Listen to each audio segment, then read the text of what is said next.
My wife, Alice, was upstairs in bed dying of cancer, but she insisted we put out candy for Halloween.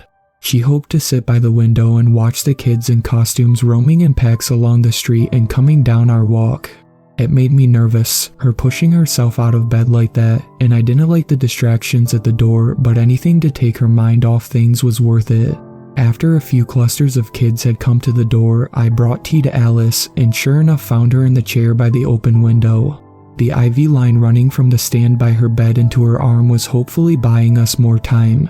She smiled when I placed a warm mug in her hands, but kept her attention outside. We were only in our late 20s, had been married 4 years, and the last thing we expected was to have our time together cut so short. A large group of kids were just turning down our walk and the doorbell would ring in a moment. But it was the direction of my wife's attention that caught my eyes, a solitary child, or what I assumed was a child, standing across the street watching our house from the shadow of a stately oak tree. Have you ever seen something mundane and otherwise normal that completely unnerves you for no apparent reason? For example, you might be driving through town, thinking about nothing in particular when an alley you pass makes your blood run cold. No reason, just something about it. You might wonder if a terrible thing had once happened there, or perhaps, if you believe in premonitions, you might speculate that something terrible was destined to happen there at some point in the future. There's just a feeling. I got that feeling looking at the small silhouette across the street. My instinct was to close the window, coax my wife into bed and turn off the porch light after this group of trick-or-treaters. But the doorbell pulled me away. Moments later I was letting Darth Vader and SpongeBob SquarePants, among others, take candy bars from a plastic bowl. I put on a false smile, waved to the parent standing on the sidewalk with a flashlight, and searched the darkness across the street for the mysterious little figure. At first I couldn't spot it, but then I did, a tiny thing barely visible. My hair stood up on my arms when I realized it wasn't watching us at the door. Its gaze went up toward the window where my wife sat. When the group of kids left, I closed the door and considered turning off the porch light, but Alice would notice and I didn't want to upset her. So I went into the kitchen and started cleaning up the dishes in the sink. I had a baby monitor turned all the way up so I could listen in case she needed me. I worried she would fall or have another seizure or a coughing attack. The doctors had been bugging us for a couple of weeks to move her to hospice, but I couldn't even begin to contemplate that. I despise the very word hospice, which implied giving up, and you never give up, there's always a chance as long as you don't give up. Before long the doorbell rang. I grabbed a bowl of candy bars and opened the door expecting another group, but what I saw stole my breath like a punch in the gut. Even now I can only call it the thing. In the yellowish light of the porch it was hard to see it clearly, like its dark flesh absorbed an unusual amount of light. Could this be a costume? Tumorous, reddish skin. A segmented body like an earthworm, tiny, shriveled hands, a swollen neck like that part of the worm you put the hook into, a triangular head something like that of a leech. At the end of an outstretched arm, it held a trick-or-treat bag. Great costume, I stuttered. What are you? The thing said nothing, just held the bag a little higher. Well, okay, you can pick your own. I held up the bowl, but the thing made no move. I could feel my heart racing. Did I hear something from the baby monitor? The thing peered around me, trying to see inside. All I wanted to do was back up, lock the door, and turn off the light. I chose a Baby Ruth bar, threw it into the thing's bag, then slammed the door. Before I could remember to shut off the porch light, I heard Alice shouting for me from the 3 speakers I had set up in the living room, kitchen, and bathroom. I ran upstairs. Sure enough, she had fallen and lay beside the bed in pain. The IV needle had ripped out and blood trailed down her arm, drops of it reddening the hardwood floor. I picked her up, she weighed nothing now, and gently placed her in the bed. All she could mumble was I'm sorry. She always worried about being a burden. I told her it was okay, of course, while covering her bruised legs quickly with the sheets. I used a red towel, the hospice people recommended red towels, to soak up the blood on her arm. She had been pricked by needles so many times that her arm looked like a battlefield. It took me about 15 minutes to get her settled. I took her pulse, pulled the comforter up to her chin, then sat holding her hand. The nurse would be here tomorrow morning and would fix her IV line. Then the doorbell rang again. Shoot, I should have hit the porch light. I'm okay, Alice insisted. Go take care of it. They'll go away, I said. please. I like knowing kids are coming to the house. I would do anything to make her happy, and this was for some reason important to her. I ran down when it rang a second time, but when I opened the door, once again the thing stood there. I stared open-mouthed. It held the plastic Halloween bag out. The only object inside it was the baby Ruth from me. I felt my blood rising with anger. I wanted to chase it off, but I didn't want Alice to hear me. I felt unnerved, afraid even. Was I going crazy? This had to be just some kid in a really awesome costume. It tried to peer around me into the house. "You've already been here," I told it, but the thing only held the bag more forward. I reached in for a Snickers and slammed it into the bag. "Now that's it," I raised my voice. "Get out of here, go on to the other houses." Not waiting for its reaction, I slammed the door, switched off the light, and stood there hyperventilating. Had Alice heard any of that? I ran upstairs. She showed me a faint smile. I walked by the window, stopping to look out for the thing, but I couldn't see it. I took a chair next to my wife and held her hand. She said, "I think maybe," but then she stopped. However, I knew what she was going to say. Almost since our first date, we were so in tune that we could finish each other's sentences. Even when I proposed to her, she seemed ready for every word, knowing what I was going to say before I even opened my mouth. Destiny is a great blessing and a great curse, and we had been destined to be together like a lock that had been made with only one key. What she had been about to say before cutting herself off was, "I think maybe it's time." I could barely breathe. All these doctor's appointments, all these months, all the attempts to reduce or at least delay, even when we knew how long the odds were, even when we knew the doctors were running out of things to try, I always believed. I don't know, something. I believed something. Something would always give us more time. The doorbell rang again. I felt anger like I had never felt before, anger that had been building up, I guess, ever since we had first heard the scan results. That thing dared to come to our door again. I was gonna grab it by the neck and drag it out to the sidewalk, kid or thing or whatever. I took the stairs two at a time. I didn't even remember leaving my wife's room. My cheeks were on fire. After storming across the living room, I whipped open the front door and there was a large group of kids in costumes. "Trick or treat," they squealed. It took me a long moment to wipe the rage off my face. I waved weakly at the parents on the street. What was wrong with me? I grabbed the bowl of candy and held it out to what must have been 9 or 10 kids. They came up one by one, and with a trembling hand, I dropped a candy bar in their bags, maintaining the biggest, fakest smile ever, until the last kid held a bag out. At first I only saw a scream mask, which didn't spook me, but my eyes moved down the black cape until I saw those reddish-black, tumorous arms, those gnarled, half-size hands, one of them holding the bag, a bag which seemed mostly empty. My heart fluttered. Goosebumps crawled up my flesh, and suddenly I felt cold. "You little," I growled, ready to chase it off. Then I remembered the parents on the street, the little kids still giggling their way toward the sidewalk. I grabbed a candy bar, practically crushing it in my hand, and chucked it into the thing's bag. "Don't let me see you again," I whispered through gritted teeth. "You understand. I don't want you anywhere near my house." Without waiting for its reaction, I turned around and slammed the door. I hit the lock, then the deadbolt. Jesus Christ, what was that thing? I ran around every room on the first floor making sure the windows were locked and the lights turned off. Then I ran back upstairs to Alice. She was awake but a little delirious. It felt like proximity to the thing outside had been sapping her strength. No, that seemed crazy. I turned the bedside lamp down to the lowest setting, held a damp washcloth to her forehead. Alice had wanted kids, and I guess I had too. I just always thought that children would come down the road when I felt, I don't know, like I had finally grown up enough. But the cancer had been discovered before that time came. I stood in the window looking for the thing. Thought I spotted it behind a tree, or was that it between the neighbors' rhododendrons? Maybe it had moved on. Didn't it have to eventually? Not that I wanted to wish it on any of the other families, but man, why us? My muscles tightened when I saw another large group of kids coming up the street.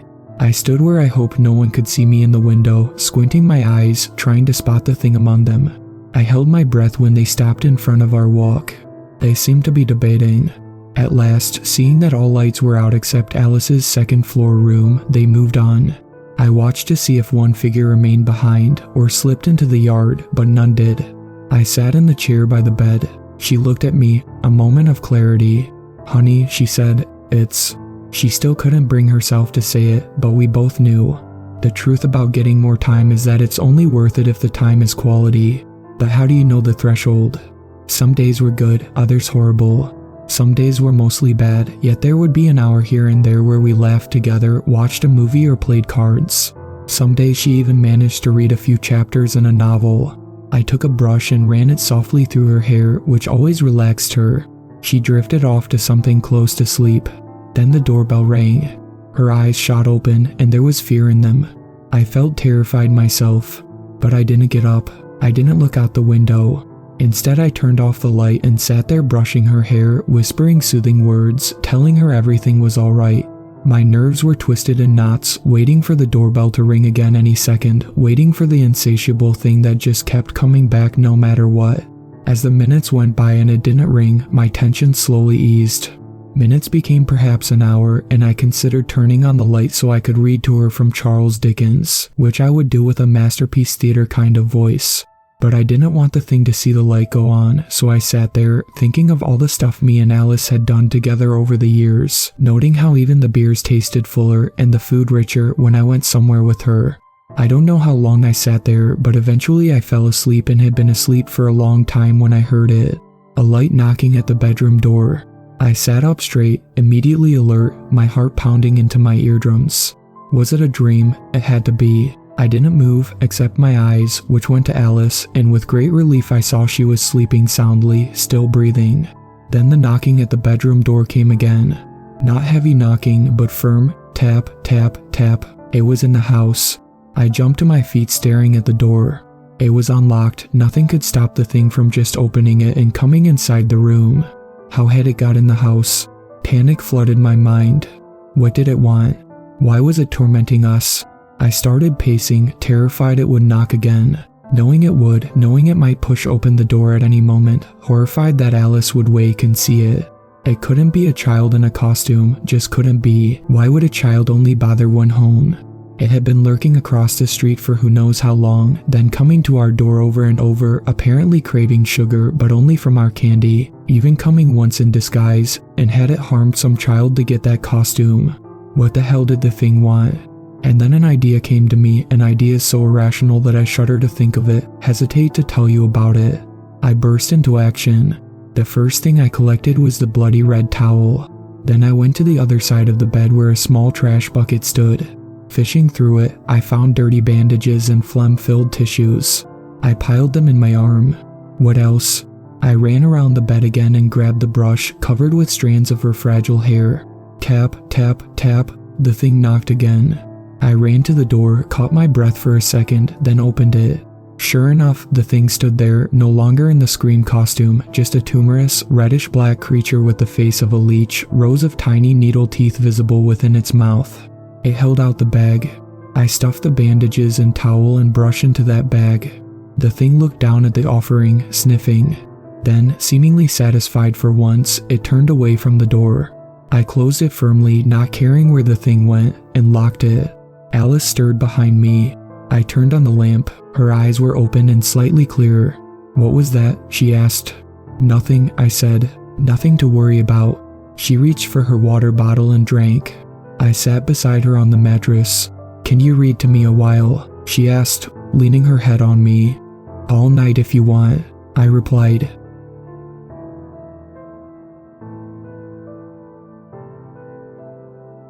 Yeah, it's true. Halloween and all things associated with it are entirely forbidden in my hometown. Now, before you go chucking pumpkin spice coffees at me and typing hocus pocus quotes in all caps, hear me out. There was a very good reason for this.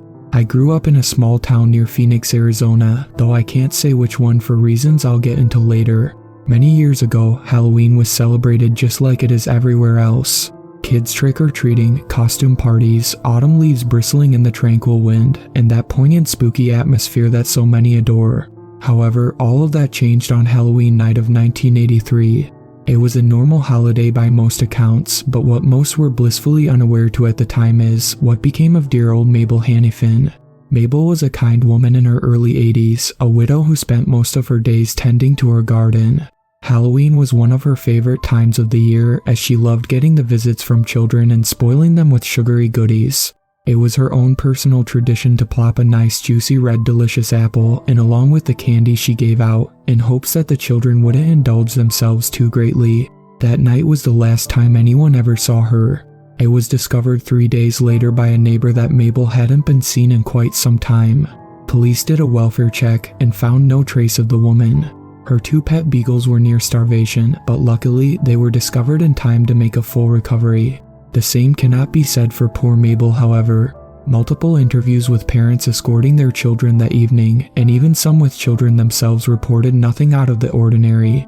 Many of them attested to having visited Mabel's home, and she seemed as cheery as ever. No one had seen or heard anything of real interest, and there were no signs of struggle or injury inside Mabel's home. None of her extended family around the country had heard anything from her either. It was as if the woman had just vanished off the face of the earth.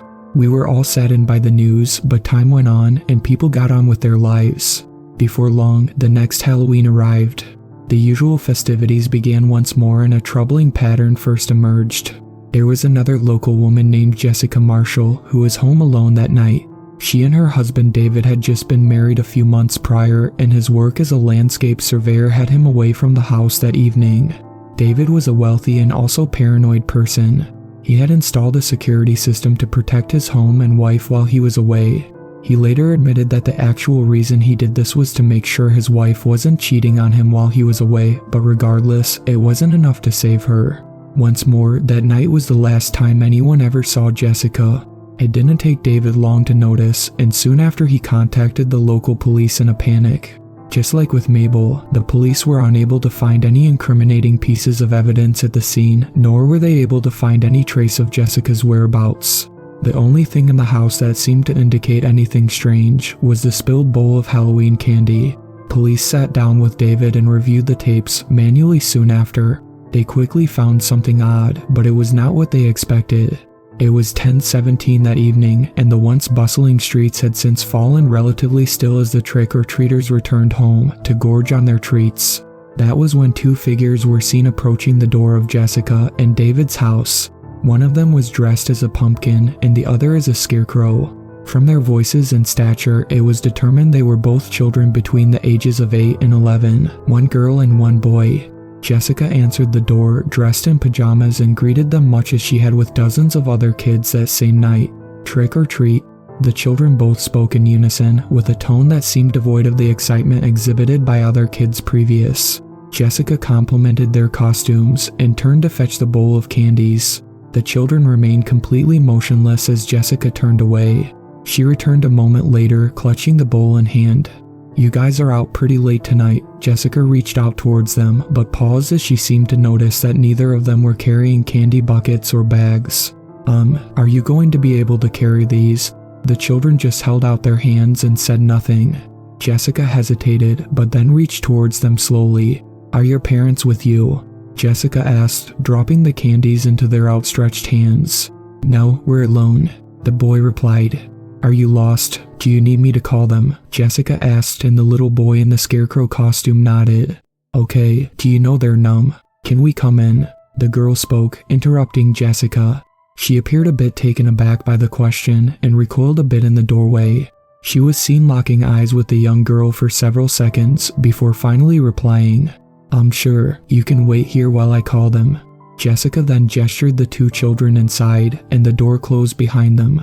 That door remained shut until David came home the following day at around 6 p.m. There were never any screams or sounds of a fight, and the children were never seen exiting the house from any of the several security cameras. Police scoured the house with a team of watchdogs, but they found nothing. No trace of Jessica or the children. The only thing out of sorts was the spilled bowl of candies on the ground. Just like Mabel exactly 1 year previous, no one ever saw or heard from Jessica again. David was regarded as a prime suspect for both cases until his completely distraught nature, solid alibi, and lack of unifying evidence all but exonerated him from both. Tragically, David took his own life in the following months, unable to cope with the loss of his wife. The next year was when shit really hit the fan though, as 3 others were declared missing. Mark Kemper, Allison Voss, and Lydia Kaminsky.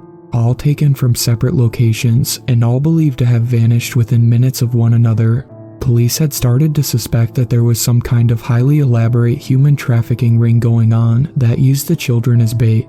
Unlike the previous 2 years, however, this time there was a witness. Kelsey Bergman was at first incredibly reluctant to come forward, but reassurance from her parents and police desperation prodded her into an interview.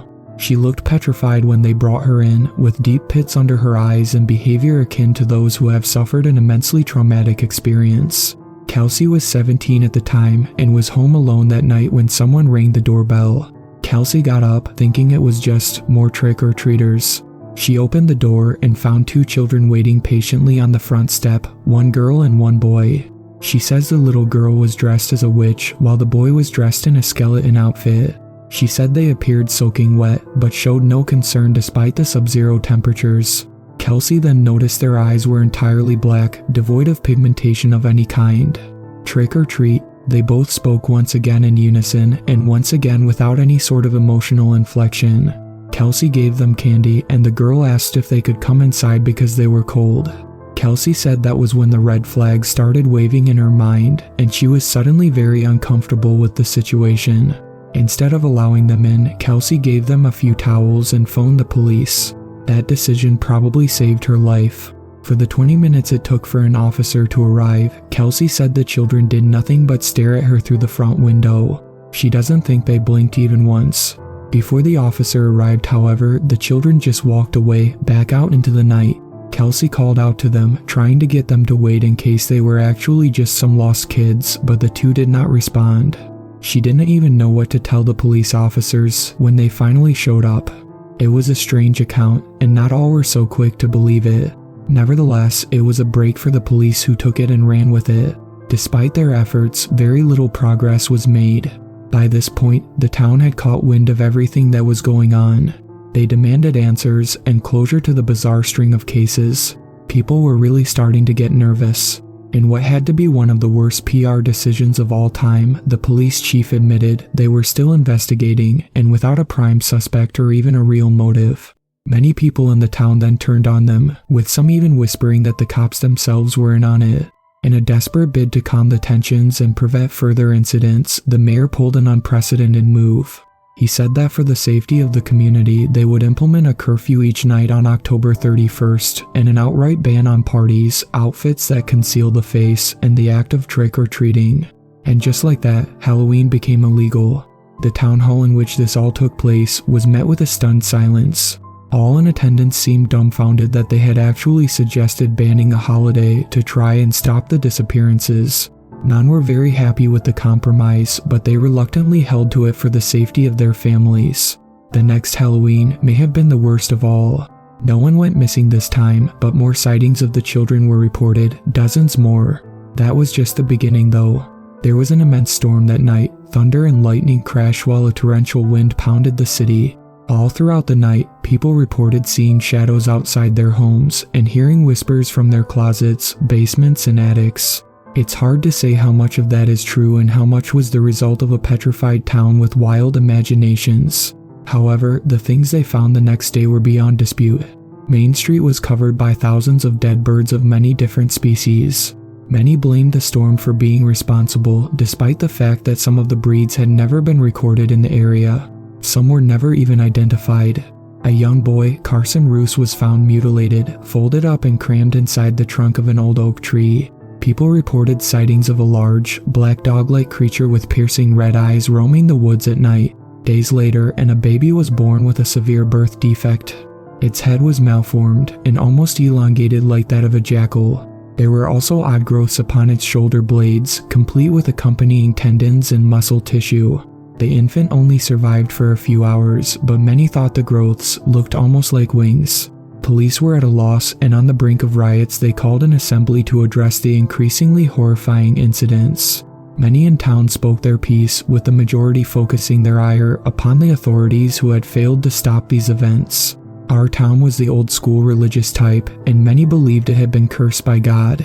The police chief reaffirmed that Halloween would remain illegal and that he would double efforts and resources to uncover the truth behind what was going on.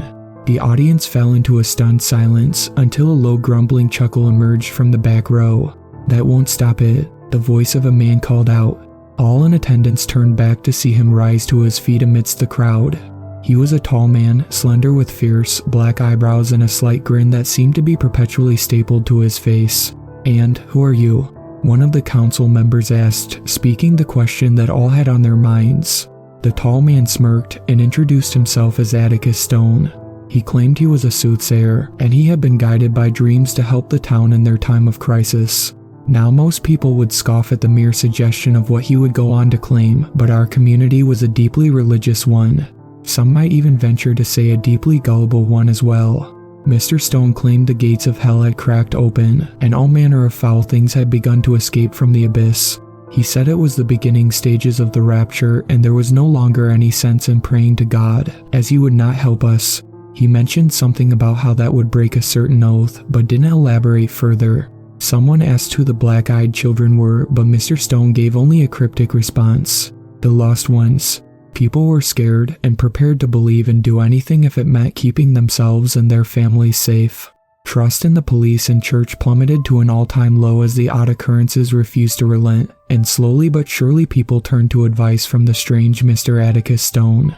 Stone professed that there was in fact a way to keep people safe during these turbulent times, but doing so required some alterations in tradition. He first instructed people to mount a signet upon the front door. It was some odd, hieroglyphic-looking crest or coat of arms, with two identical symbols in the center that looked like mirrored number 3s. If the two 3s were pushed inward, they would form an 8, or perhaps an inverted infinity symbol. I didn't know at the time if that was important, but before long I began to see the symbol hanging on the doors of many houses in the town. Some saw this action as witchcraft, but Stone countered their accusations. He said it was not demons that we would pray to for protection, but instead an angel of the rapture. He explained that this particular angel held a great deal of power and was feared by all things wretched and devious. He gave it no direct name and referred to it only as the lurker in red. Stone then spoke of a new holiday that was to be conducted every year in October. Most people in the town now call it Hell Month, but Stone had a different name for it, Atona Petromus, and no, that's not a Harry Potter spell. I already checked. It is a month-long festival of sorts which has now been going on for 32 years. The first 15 days of the month are known as the time of blood. People are instructed to fight, cut themselves, and generally just be a dick to anyone and everyone they came in contact with. There is also to be no weddings, birthday parties, or celebrations of any kind during this time. Even funerals are strictly forbidden. If someone happened to kick the bucket, then they would just have to be stuffed in the freezer until the allotted time was up. And that actually happened too, not the freezer part, but the time of blood seems to coincide with a lot of heartache in the town. There is always a spike in suicides, domestic abuse, and assaults during that period. It may just be coincidence or heightened stress, but my grandfather did pass away during that time as well. The next 15 days of the month are basically the exact opposite of the first. It is known as the time of flesh, and it is a celebration with parties, dancing, and all the intoxicants you can get your hands on. People are encouraged to drink, take drugs, have sex, and indulge in any and all pleasures they can possibly think of. It started off tame for the first few years, but in time, it almost became a sort of Mardi Gras for us. Nowadays, it's not uncommon to see large street parties, opium dens, and moonlight orgies with dozens of participants. The degeneracy seemed to creep slowly and corrupt the people in town as the years went by. Former members of the church succumbed to the hedonism, and generally well-respected individuals began to indulge their deviant fantasies. I won't lie, I very much enjoyed this holiday growing up. The first half of the month sucked, but the rest was essentially just one giant party. The event is oddly cathartic in a way that I've never been able to replicate with anything else in life. It's almost as if the contrast of immense pain at the beginning of the month made the pleasures at the end infinitely more enjoyable. The last day of the month is reserved for the most important event of all, the time of silence. Every October 31st, in place of Halloween, people in the town return to their homes, extinguish all the lights, and sleep in the same room as one another. No one is to step foot outside the house between the hours of 10 p.m. and 4 a.m. for any purpose whatsoever. Those that have defied this rule have yet to be seen ever again. I remember those nights most vividly of all. Not only because I was finally sober after a 2-week-long bender, but because of the sounds. Turns out the time of silence didn't always live up to its namesake. Sure, it was quiet most of the night, dead silent as a matter of fact, but every now and then you'd hear an agonized scream in the distance or animalistic snarls outside. God only knows what truly was happening on those nights, but honestly, I hope I never find out. The day we started listening to Atticus Stone was the day God truly abandoned our town. My father told me that once before he passed. He never wanted to talk about the tradition, but that night he was drunk enough to not restrict his tongue. I now wish I would have talked to him about it more. Stone made all of the citizens swear themselves to secrecy and vowed to hunt down any who spilled his secrets to the outside world. Doesn't exactly bode well for me, but I've lived my life in fear of him and what he brought to our town. I won't live in fear anymore, come whatever may. For these reasons, I am guessing none of you have ever heard of this strange tradition. Apparently Stone and his minions are pretty good at keeping secrets regarding what they are up to, but that's only half of it. See, the weirdest thing about Stone's plan was that it actually seemed to work. Ever since the town has adopted the tradition, things have gotten a lot better. No more unexplained disappearances, sightings of obsidian-eyed children or other cryptids, heck, even the property value has gone up. The town is booming in trade and has grown wealthy beyond expectation in the last few years. It's almost as if it's all too good to be true, which of course is how I first began thinking that it is. Turns out, we might have really screwed things up. That's actually the reason I'm here telling this story now. You have to understand, when this all began, I was very young and stupid. Sure, it was odd at first, but we all just sort of got on with life after things began improving. What I'm trying to say is that it's very difficult to recognize a cult for what it is when you're already in it. I finally moved away from the town a couple years after high school. It took only a few mentions of our hometown tradition to friends and subpar coworkers for me to really begin contemplating my entire upbringing. That is when I really got curious about the whole thing. I started researching, and after months of searching I finally found that strange symbol that we hang on our doors. It was in a place I really didn't want it to be either, an old book on voodoo and the occult. This symbol is closely associated with a familiar sounding entity, the lurker in red. It has another name too, but most strongly advise against speaking it or even writing it. Apparently, that's a good way to catch its attention, which is something you don't really want if you're not prepared. Names hold a great deal of power. This deity or force, or whatever it is, has qualities associated primarily with vengeance, wrath, and war. Sounds like a nice guy. Strangely enough though, it is also associated with things like protection, family, and even the well-being of children. It's like if you mixed Rambo with Mary Poppins and then gave it supernatural abilities. There are a multitude of rituals and seances to gain favor with this being. It was a lengthy list, but one of them caught my eye and manifested an amorphous pit of dread in my gut as I read it. As it turns out, this holiday that we've been performing for the past 32 years is actually more like a ritual designed to invoke the favor of the lurker in red. For me, the realization that my hometown had been performing an occult ritual for over 30 years and utilizing the power of some eldritch creature was troubling enough, but then I saw the other stories online and the pieces finally came together. I'm willing to bet you've seen them too, accounts posted on Reddit and other forums detailing someone's encounter with children whose eyes were entirely black. Most of the time, the children would behave in unsettling ways and ask the potential victim to let them inside. I'm sure a lot of these tales are just fiction by this point, but many people swear by their accounts, and those are the ones I'm worried about. The thing is, I always assumed this phenomenon was isolated to our strange little town, and I think at one point it actually was. I don't think Atonapetromus was actually banishing them to hell as Stone claimed. I think it just drove them elsewhere. Or worse, it might have actually exacerbated the problem. I have reckoned with this knowledge for the past decade at least, a horrible truth which has all but consumed my life. For those that may lambaste me for not speaking sooner upon it, I wouldn't blame you. Truth is that I'm afraid. Not only of what Atticus Stone and his cohorts may do once they find out I expose their secrets, but also of that thing they worship. This year marks the 33rd year of Atonapetromus, and I think that is significant. 33 is a number with a great many interesting qualities. The highest rank attainable in Scottish Rite Freemasonry is the 33rd degree. The Grand Orient de France of Freemasonry was founded in 1733. In 1933, Adolf Hitler became Chancellor of Germany, and the United States added the Masonic Great Seal inscribed with the Latin words for New World Order onto the dollar bill. Harry S. Truman, a 33rd degree Freemason, became the 33rd President of the United States and dropped the nuclear bombs upon Hiroshima and Nagasaki, which straddled the 33rd longitudinal parallel. Many interesting locations with paranormal histories also lie along parallel 33, including Jerusalem, Roswell, New Mexico, the Bermuda Triangle, the Pyramids of Giza. Some also believe Atlantis and the Garden of Eden were once located somewhere within the 33rd parallel. JFK was assassinated at the 33rd parallel, as was David Koresh, a cult leader killed at 33 years old. There have been many tragedies along the 33rd parallel, and I suggest looking into it for yourself, as there's no way I can list them all. Numerology lists several traits associated with the number 33, including enlightenment, conscious ascension, and spiritual birth. Many cultures and religions also place great significance upon the number as well. The Vedic religion of the Anglo-Indian tribes had 33 deities. The second level of Buddhist nirvana is called Trayastrimsa, which translates to belonging to the 33 devas. Islamic prayer beads generally have 33 beads, which correspond to their various names of God. The Christian Bible may hold the most references of all, though. The rule of King David in Jerusalem lasted 33 years.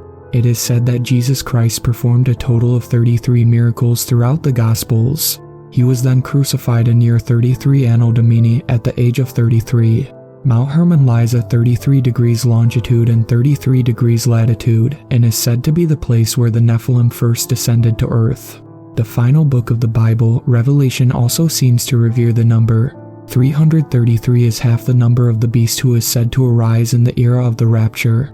The beast is said to devour a third of the stars in the sky and annihilate a third of all life on Earth, or approximately 33.33%.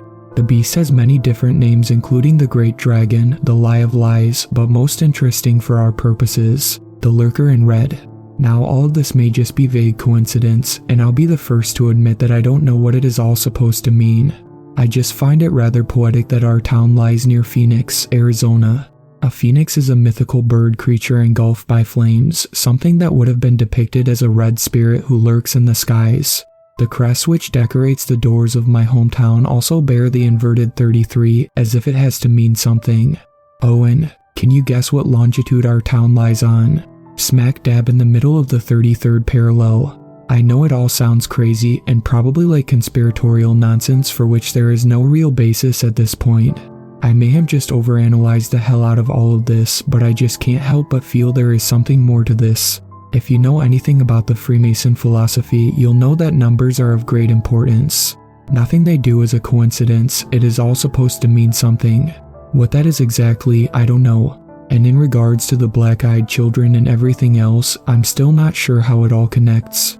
I still don't know what they want, how they can do the things they do, or even what they actually are. I do know one thing though, they're still out there. Like I said at the beginning, I don't want to ruin anyone's fun. I know that many people absolutely love this time of year, and I wouldn't want to take that away from them. I just think it's important for you all to be aware of the things that are truly out there. So, when the big night comes, and you're all dressed up as Clifford the Big Red Dog or a sexy version of a spatula or something, just keep an eye out. There's gonna be a lot of trick-or-treaters out that night, and some of them may have eyes that look a little too dark. Whatever you do, just do not let them inside your house. There's no telling how many there are now or where they've gone, but I've got an odd feeling that we haven't seen the last of them. Stay safe out there.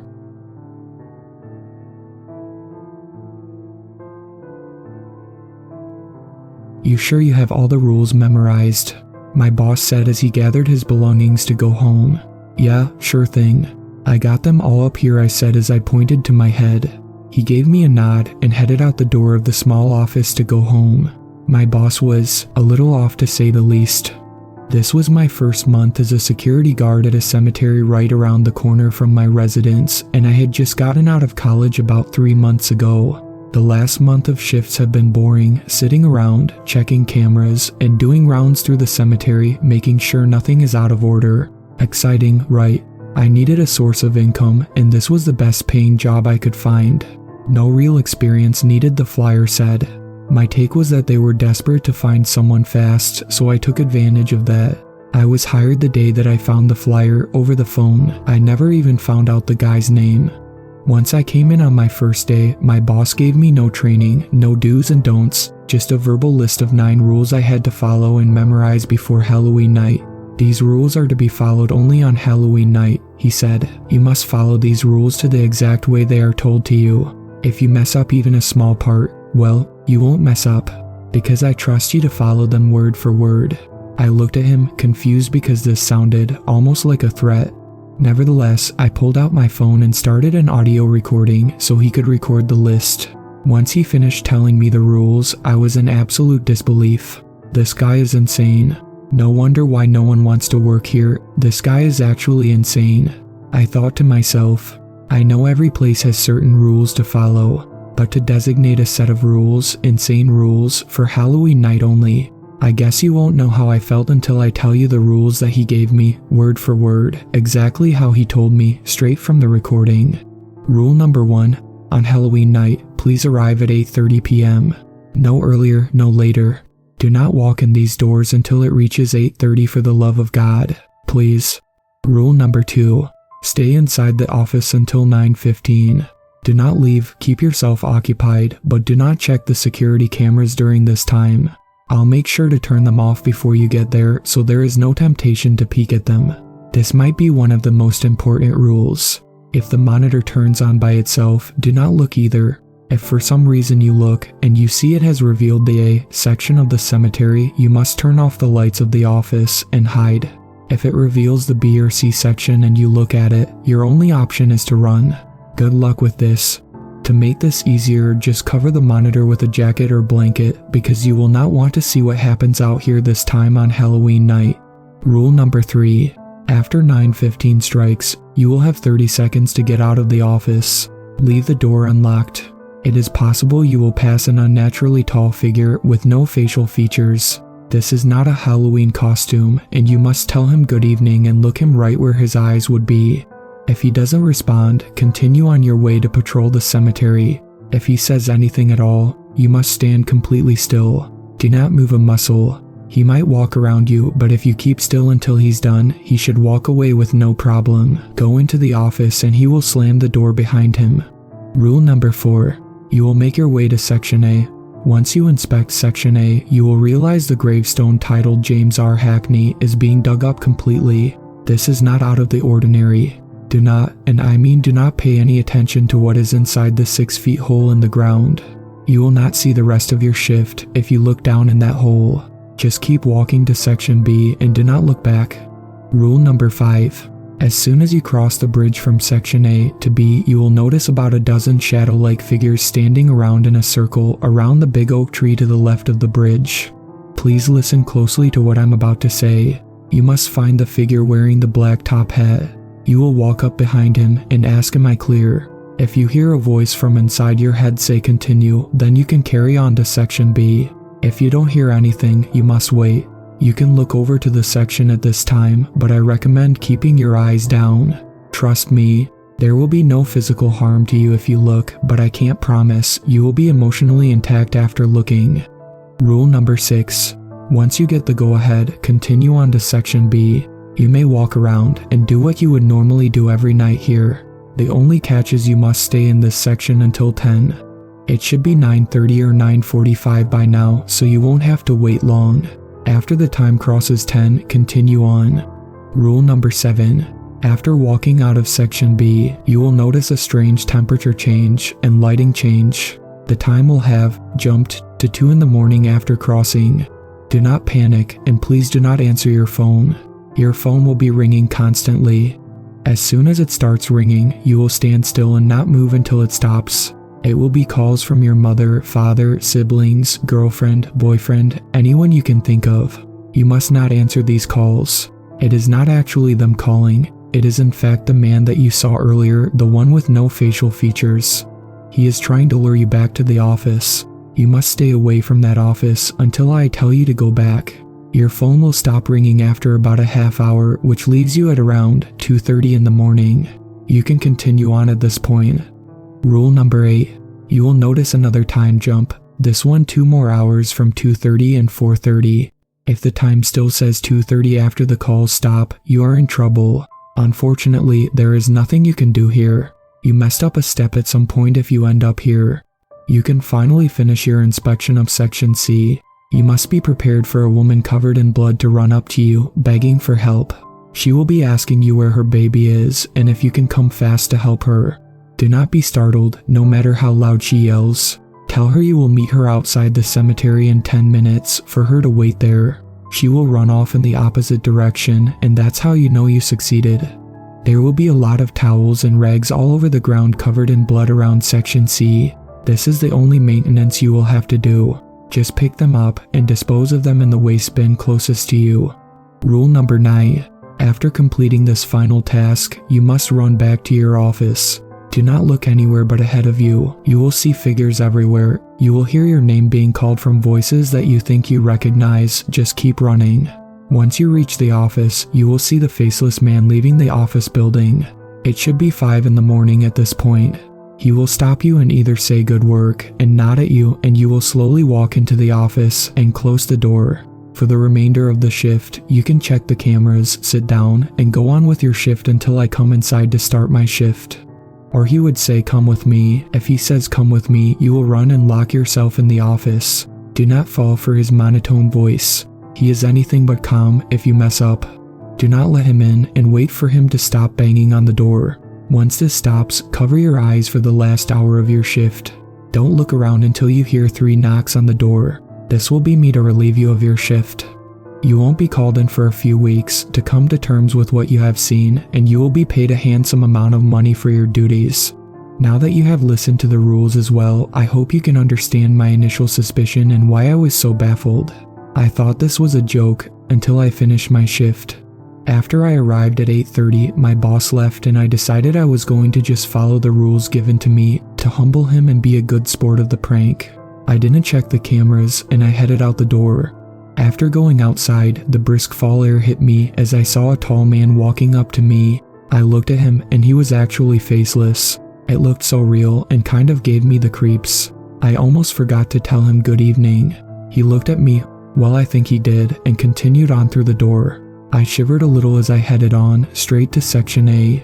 I arrived at the entrance and I searched for James R. Hackney's grave, a grave I always saw as it was the biggest one there. To my disbelief, it was actually being dug up.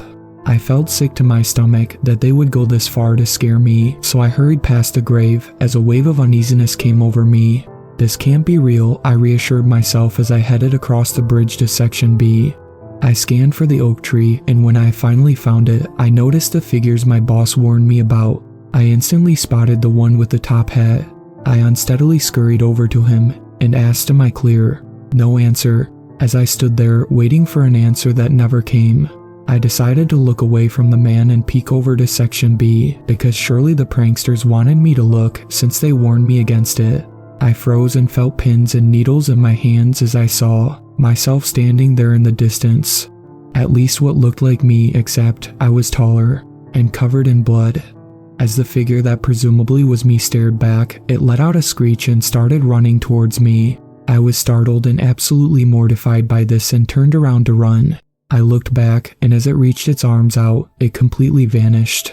As soon as it vanished, I heard a voice from within my head say continue. At this point, I had a million thoughts running through my head as I started to realize whatever was happening was somehow impossibly real, and I felt my mind switch from confused to defensive. I inspected the area until 10 p.m., constantly looking over my shoulder. I checked my phone and saw it was time to move to Section 3. I felt exactly what I was told, a temperature change, and saw the surroundings get just a little bit darker. It was noticeably colder. No way, I told myself as I reached for my phone, which displayed 2 in the morning. Before I could form another thought, my phone rang right on cue and stopped dead in my tracks. Dad, the phone displayed. I stared back at the phone as I looked at those 3 letters. I never knew my dad and definitely never had him saved in my phone. I felt a tear form in my eye because this was a very sensitive topic to me. I let it ring as I got lost in a trance of thinking about how on earth any of this was even possible. The ringing finally stopped, and I let out a sigh of relief. I remembered the next rule about the time and opened my phone again. 2:30. I kept moving on with some stray tears in my eyes, watching my phone turn from 2:30 to 4:30. This was a relief to me because now that I knew this was somehow real, I realized I have done all the steps right to this so far. As I started inspecting section 3 with cold fingers and numb toes, I heard screaming. Naturally, this scared the hell out of me and I jumped out of my shoes. I snapped my head around to a blood-covered woman screaming, "My baby. I can't find my baby." I told her. After a bit of hesitation, I told her to meet me at the entrance of the cemetery in 10 minutes. She nodded and ran off, and I noticed a ton of blood-covered rags all over the ground. Shaken up by her screams, I slowly picked up the rags, threw them out. I looked around and ran back to the office. The whole run, I didn't see anyone and didn't hear anything, which was weird because my boss said otherwise. I'll count my blessings here though and find myself in front of the office finally. The man was leaving. This time I looked at him in complete terror as he turned my way and said, "Come with me." I wasted no time running past him into the office and slamming the door behind me. What did I mess up? I yelled over the sound of banging on the door as I pulled a jacket over my head. I shivered in fear for the entire hour until I heard 3 knocks on the door. I shot up, threw the door open to reveal my boss and yelled, "What the hell did you just put me through?" I was mad, although relieved to see him, who looked a lot more colorful and lifelike than he has in the past. He looked at me and smiled at me. "Go home, kid. Get some sleep." I yelled back, "No. I want answers. You cannot just tell me to go after the night I just had." He looked at me and said, "You took care of my cemetery, kid. I thank you for that." He held out his hand for a handshake. "My name is James Randall Hackney, and I've been dead for 200 years. Every Halloween, I leave the cemetery and recharge so my physical body does not perish. You covered me last night, and I thank you for that." It didn't take me long to recognize his name as the same on the gravestone that was dug up. I stared back at him, mouth wide open, speechless. I walked out of that door, packed my house up, and never came back to this town again.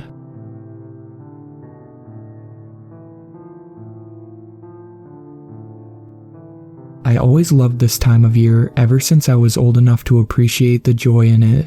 My father would get just as excited as I would when it was time to adorn our festive garb and begin the quest for sugary goodness. While we passed by other parents walking with their little ghouls and goblins, my dad would just smile at the expressions he would receive, being one of the few who took the season as seriously as the children. Whatever costume I wore, he had something to match. If I dressed as a vampire, he would be my elder watching over his apprentice. While we would sometimes choose a more fun theme, like the year we went as Shrek and Donkey, with me being the latter, we often went for something far more sinister. Evil clowns, father and son zombies in search of brains to go with our candy, and of course, the aforementioned vampire duo, fit with fake blood splashed across our faces to assure any of the unsuspecting homeowners we would visit that we had our fill for the night, seeking only some goodies for dessert now.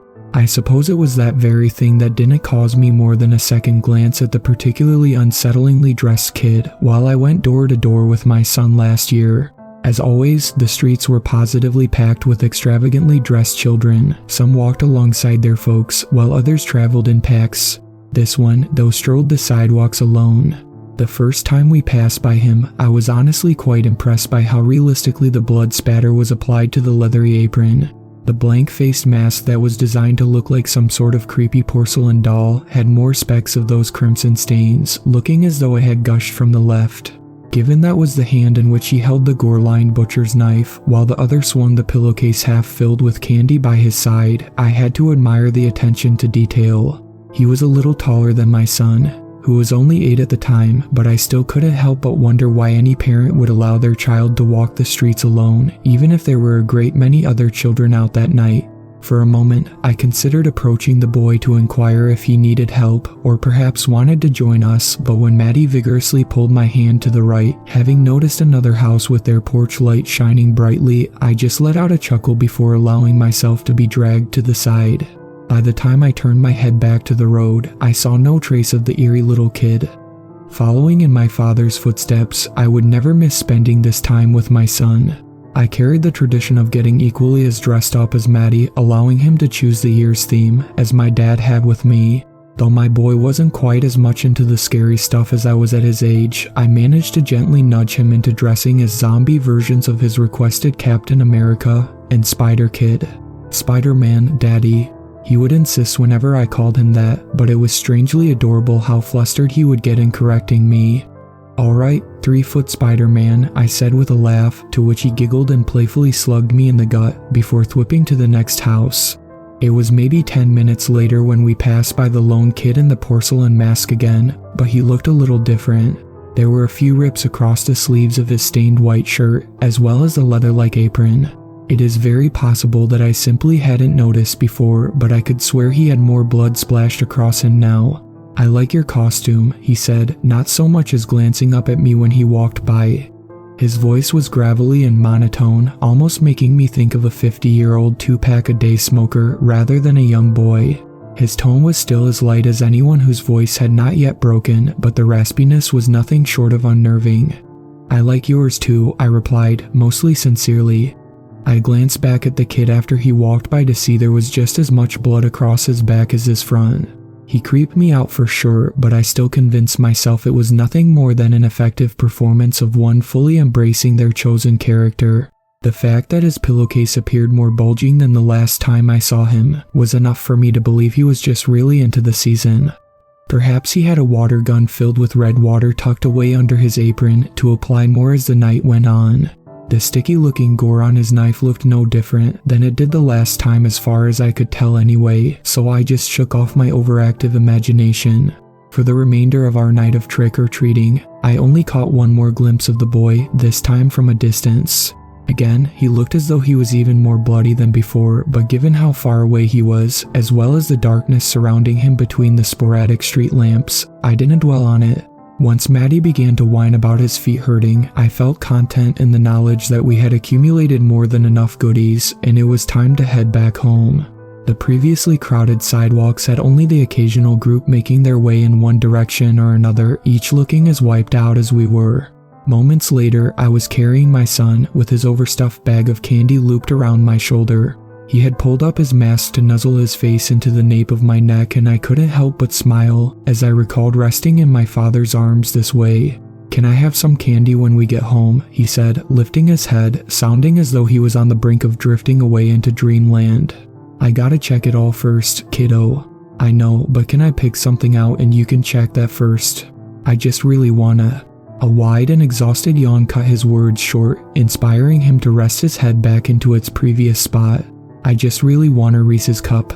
"We will see when." When I noticed a silhouetted figure limping out from behind a house on the corner, one that signified we had almost reached our destination, it took me a second to realize who it was. The boy held neither his bag of candy nor the gore-lined blade as he shuffled toward me. "Help," he called out as he struggled to push himself onward. It was then that I heard a rage-fueled scream, not from the kid, but from the man who pursued him. As he rounded the side of the house the boy was trying to escape, I saw the far more realistic blood-stained knife in his hand. I knew I had to act quickly, but my first and most crucial task would be to secure the safety of my son. After another quick glance to assure myself the man chasing the boy down had only one target in mind, I set Maddie down on the sidewalk, looping the candy bag around his arm. With our home being just on the other end of the street, just beyond the stoop ahead, I gave him one mission. "Run home, Maddie. Run home and don't look back. When you get there, tell mommy to call the police, okay?" He just nodded and took off in the direction of our home. I felt my stomach lurch with the thought of him making his way back home on his own, even if it was only another minute or two on foot. Still, I knew I had to get him as far away as possible before I did what I had to. By the time I reached the front yard of the house the boy in the blood-stained apron was staggering away from, the tall and well-built man was almost on top of him. I yelled out as I ran towards them, hoping to get the attention of the man who seemed to growl as he ran for the kid. Taking no time to second-guess my actions, I tackled the guy as he lunged at the kid. It was as I raised from the man I had planted to the grass, knocking the knife out of his hand, that I saw the 4 deep and grizzled gashes across the right side of his face. When the boy in the porcelain mask walked up beside me, pointing his finger at the man, I noticed the fresh blood and tissue caked to his fingernails. "He stabbed me," he said, hiccuping with tears trickling down his mask. "I didn't do nothing to him, but he cut me anyway." The man gazed up at the kid with wide and almost shocked eyes while still attempting to break free. When I called out, hoping to get the attention of some of the neighbors, he caught me across the face with his fist, instantly causing my head to spin. As he took the opportunity to lunge for the kid a second time, I felt my body roll to the ground while the boy let out a high-pitched scream. It only took a few seconds for my senses to return, but when I looked up to see the man clutching the child in the blood-soaked apron by his good leg, I had no time to waste. Again, I jumped on the guy, deflecting another attempted attack on my swelling face while jabbing at his midsection. "Run, kid," I said, trying to grab the writhing man by his arms to hold him in place. As the boy began to back away, a few other people left their homes to see what was going on. Some of them ran up, quickly assisting me in keeping the man from reaching his target. When I was able to release my grasp on the guy, trying to ignore the pulsing pain from where he had clocked me, I turned to look back at the likely traumatized boy. When I saw no trace of him, I was momentarily worried someone had snatched him up during all the craziness. I suppose that's just that fatherly instinct, to go straight to a worst-case scenario when it was far more likely that he headed back to his home after such a fright. Still, though I hadn't had a chance to see how badly he was wounded, I knew he would require medical assistance. After a while, the police arrived at the scene, wasting little time in cuffing the man whose blood was still dripping on his shoulder. Paramedics rolled up moments later, one of whom checked me out to make sure my swollen shut eye was nothing more than a well-cleaned clock, while the other attended to the guy with his hands bound behind his back. Nobody knew anything about the kid in the blood-stained apron, nor did anyone have any idea where he'd run off to.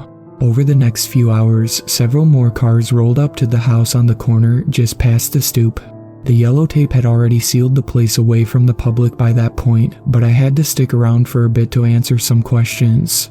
Once I was permitted to leave, I returned to my home to find Matty passed out on the couch with a few empty Reese's wrappers on the coffee table beside him.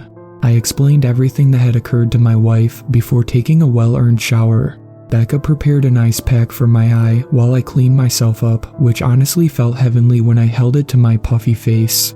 It wasn't until the following morning that I walked out to meet the group of onlookers to see a healthy amount of police doing their job, taking little note of the curious observers. It would seem I had arrived just in time to watch them remove the bodies from the house, those that were buried in the basement.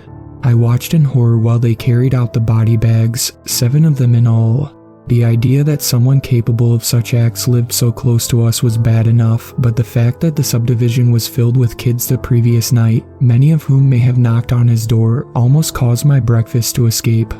When one of the officers who had questioned me waved me over as I stared on from the other side of the street, I wasn't sure what else I could offer to the investigation. As 2 other cops opened up a large trunk they had retrieved, the box that held the trophies this bastard kept to commemorate his foul deeds, I found myself truly lost for words. The blood-spattered, porcelain doll mask sat upon a variety of other objects, each wearing its own faded crimson stains. From what I could tell, all of the items the chest held were from one child's Halloween costume or another, as this was the season in which the sinister owner of the house liked to hunt. The officer kept me somewhat in the loop of the investigation over the weeks that followed, as she was just as befuddled as I was about the child who somehow tore into the face of his murderer from beyond the grave. She admitted she had witnessed more than her fair share of bizarre things since joining the force, but we were both saddened and heartbroken by the crimes they uncovered. After the identities of the victims were discovered and their grieving parents were given the news of the truth of their children's disappearance, we finally had a name for the lone kid. The 11-year-old Zachary Walsh had somehow gotten separated from the group he walked with that Halloween night, the year before. He lived in a neighborhood many miles away, but just about everyone in that subdivision looked for him for hours after hearing about his disappearance. Unfortunately, he had likely already been snatched up by the time the search party even had a chance. My heart aches for the boy, as well as the others who lost their lives to that son of a bitch, but I hope their parents at least have some closure now. Given that young Zachary was the most recent of the sick bastard's victims, I can't say why he chose to skip this Halloween, with it being his hunting season and all. I wonder if perhaps we managed to stop him before he had the chance. Maybe that was the young boy's mission all along, to stop his killer before he was able to add a new trophy to his precious box. Halloween feels a little different this year. Yes, Maddie is just as excited as ever, but I don't know if it'll ever be the same for me. My son gave me free rein on what we dress as this year, as he is quite the perceptive kid. I'm sure he can tell that I'm far more distracted than usual, but maybe dusting off the old vampire outfits my father and I wore so many years ago will get me back into the spirit. Take from this tale what you will, be it just another spooky story for the haunting hour or even the ravings of a gullible idiot. Whatever the case, just please do me one favor. Keep a close eye on your children. Whether they are by your side as they go door to door in search of goodies, or traversing the sidewalks in a group of fellow candy seekers, make sure they know not to stray. You can never tell if the truly horrific monsters of this world look anything like the personification of their nature, or live just a few doors down from where you rest your weary bones each night.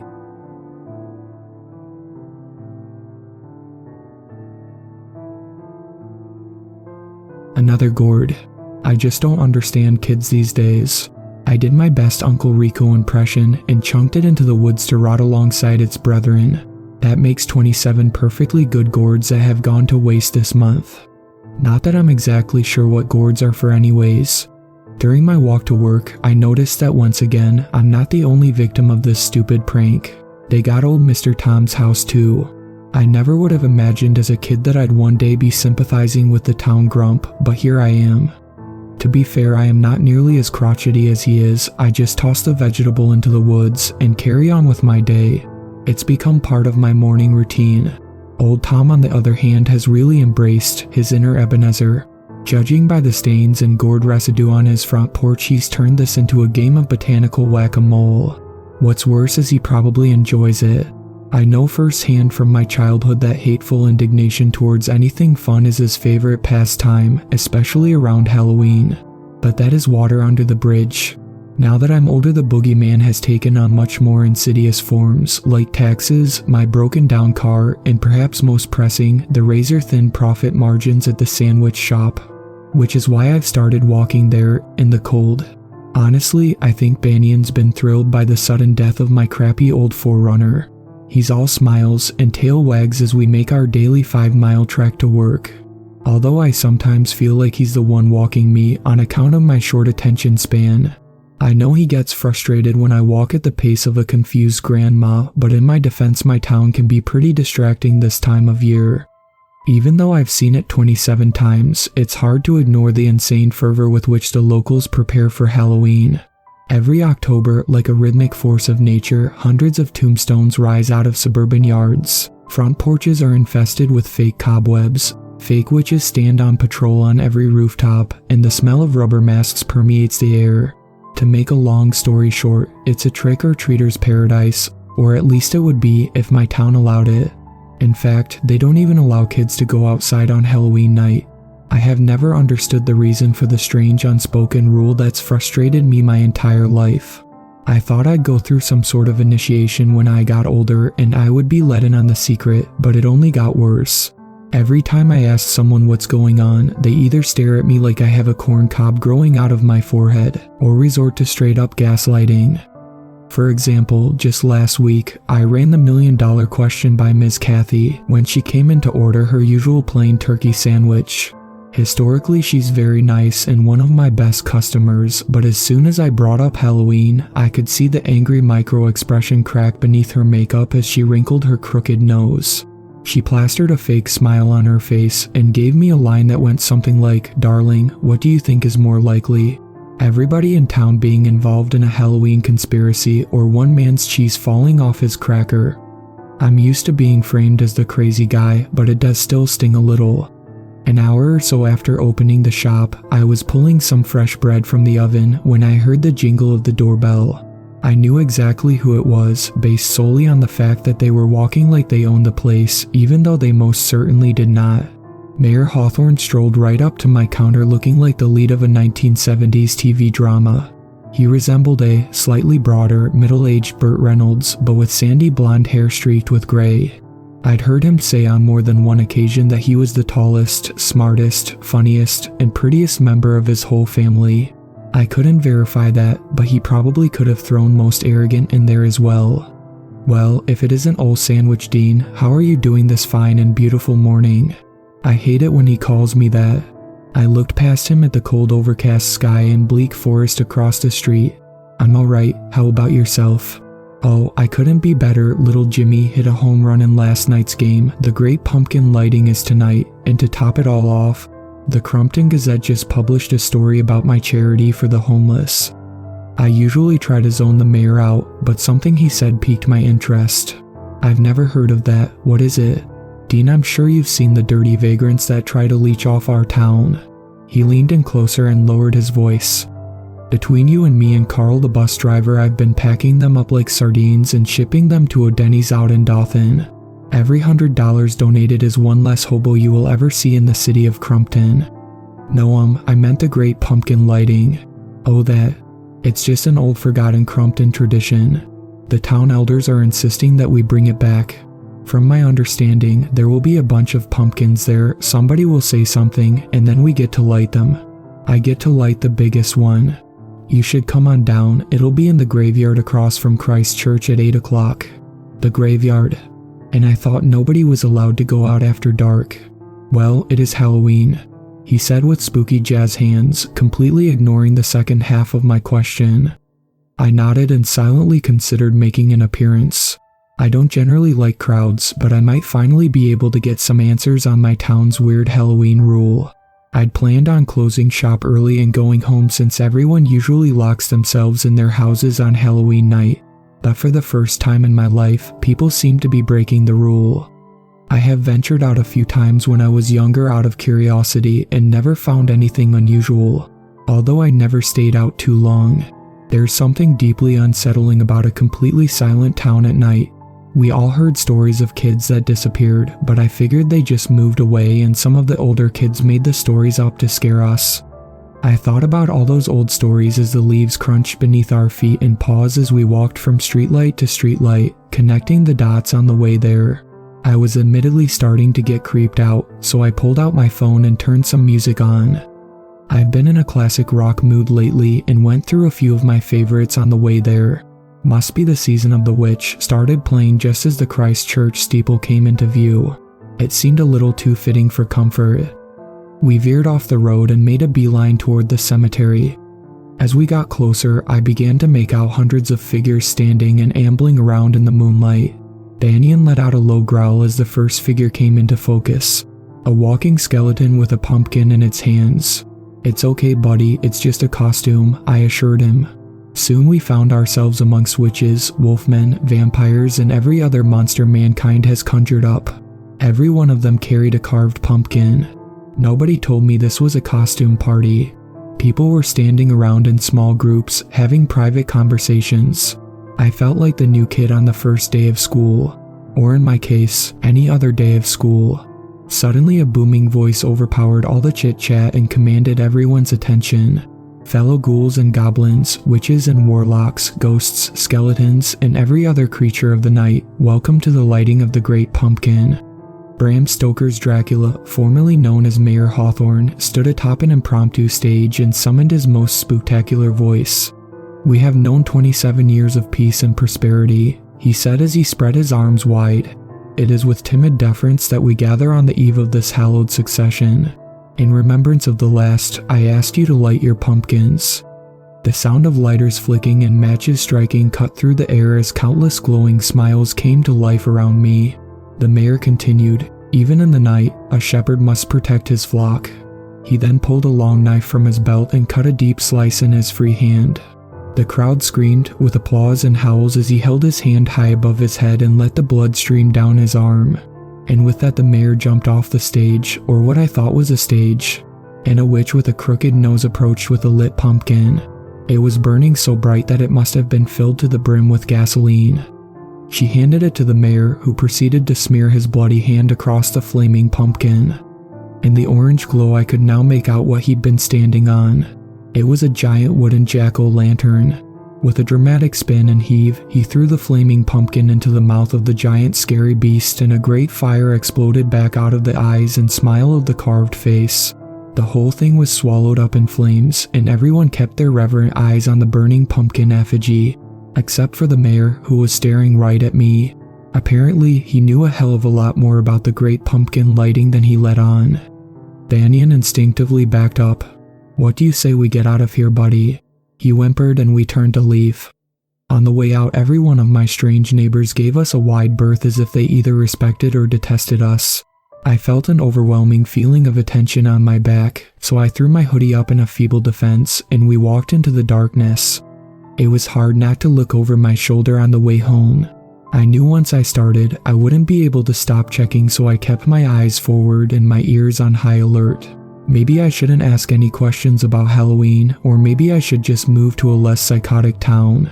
I didn't see a soul as I power walked my way back home. I was too freaked out to get distracted by anything like I usually do, so we were making good time. That is until I reached Old Tom's house. His front door was wide open. I called out to him, but nobody answered. I debated just minding my own business and going home, but I couldn't live with myself if something happened to him, even if he was an old grump. Dead leaves blew into the hallway as I creaked up the stairs. I stopped at the threshold and raised my fist to knock on the open door, but froze before my knuckles hit the wood. There was blood spattered at the end of the hallway. This is not good. I swallowed the lump in my throat and stepped into the house. I crept to the end of the hall and leaned around the corner expecting the worst, but to my surprise there was no dead body. What I did find was a kitchen in complete disarray. It looked as if a drunken Tasmanian devil with a penchant for domestic violence had been released in the small room. Beyond the overturned kitchen table was a blue jacket. I recognized it as the one that the old man always wore. Poking out of the corner of one of the front pockets was a crumpled letter. My hands trembled as I unfolded it and read the hastily written words. I don't have much time. I'm sorry I didn't figure it out sooner. I thought I was cursed to carry this burden alone. They never told me anything. They made me think I was crazy until it was too late. They turned me into a monster, into a killer, but it would have been far worse if I didn't do my part. For me, I believe it's limited to one night a year, but I think my time is up and I think they've chosen you to be. The letter abruptly ended. I didn't know who to call or trust. If the mayor was in on this, then the cops probably were too. Hell, the whole town was probably in on it. Behind me I heard Banyan yelp and scramble to run out the front door. Before I could turn around, a blinding pain erupted from the back of my skull and everything went black. When I came to, I thought I might be partially paralyzed, but gradually my foggy brain put the situation together. I was tied to a chair in the middle of Old Tom's garage and two figures were before me. Mayor Hawthorne sat atop a large brown chest, covered in what appeared to be pale worn leather. Next to him stood Miss Kathy. "What's happening?" I said. "You're fulfilling your destiny, Dean," said the mayor. I don't understand. What did you do with Mr. Tom?" "He achieved his purpose at the Great Pumpkin Lighting," said Miss Kathy with that same fake smile I'd grown to hate. "What are you saying? Did you kill him? Are you going to kill me?" "Are you familiar with the story of the Crumpton Booger?" said the mayor. "Yes, we all heard that story as kids. I used to think that's why we didn't go out on Halloween when I was little." He laughed. "Then you've had the answer to your question all along. He is the reason we don't go out on Halloween. All except for the children that are disobedient. And those damn hobos." He spit on the ground in disgust. Mayor Hawthorne continued speaking as he stood and turned to unlock the chest. "I understand that the grief was hard on old Tom all these years, embodying something much greater than yourself, consuming the offerings, understanding that if he doesn't do it, none of us will make it to next Halloween. But it is an honor to be chosen. Once the bond is made, then it will return every year until the next cycle." He moved to the back side of the chest and slowly opened the lid. Then they carefully backed up a few paces through the open garage door and into the night air. A soft chittering, like a long hand strumming dozens of fingers on a table, began to emanate from the chest. Slowly a thick and gnarled stem emerged, and I now knew from the stories I'd heard as a child what would follow. A large, decrepit pumpkin climbed out of the chest and skittered towards me on long stringy entrails that acted like insect legs. I screamed bloody murder as the grotesque, bulbous parasite teetered in my direction. I strained and pulled against the ropes with all my might, but they wouldn't budge. It was getting closer and, in my desperation, I tried to push myself away with my feet, the only part of me that wasn't tied down. I began to helplessly fall backwards, and just before I lost sight of the pumpkin, a blur of fangs and fur flew into the open garage. As my world turned upside down, I heard the mayor and Miss Kathy yelling and tussling with my dog, and Banyan was barking and snapping in return. The chair hit the garage floor and was crushed under my weight. As it collapsed beneath me, the ropes tying me down loosened up and I scrambled to my feet, throwing them off me. The mayor grabbed Banyan, who had clearly gotten a few good bites on his bloody arms, and turned to chunk him out of the garage. Banyan went flying and hit with a thud, but the mayor didn't notice what was crawling up his leg until it was too late. I yelled for Banyan, who darted in the garage and behind my legs. We stood in horror as the pumpkin scurried up Mayor Hawthorne. He made desperate attempts to pull the thing off him, but the spindly legs would stretch and then overpower him, pulling itself closer. It crawled up his body like a massive and misshapen centipede. In a flash, it was clinging and climbing over the side of his temple, and it muffled his screams as it kept smiling. The pumpkin fell in place over his head. He stood in abject horror for an endless second before the transformation began. Once it started, it happened quickly. It was like all his life force and most of his body mass was being sucked into the pumpkin. His body shriveled and withered to a brown and lean form. The pumpkin filled with mass until the inner workings of a mouth formed, and large solid black eyes filled the eye holes. The figure doubled over, and a sickening and half-finished laugh erupted from its throat as its vocal cords formed. Slowly, the Crumpton booger stood, and Banyan and I opened the door to old Mr. Tom's house and stepped inside, slamming it shut behind us. Ms. Kathy's scream was cut short by the sound of a bone-crunching fleshly splat. I locked the door and prayed that we'd be safe if we followed the rules. Don't go outside, and don't trick or treat on Halloween night.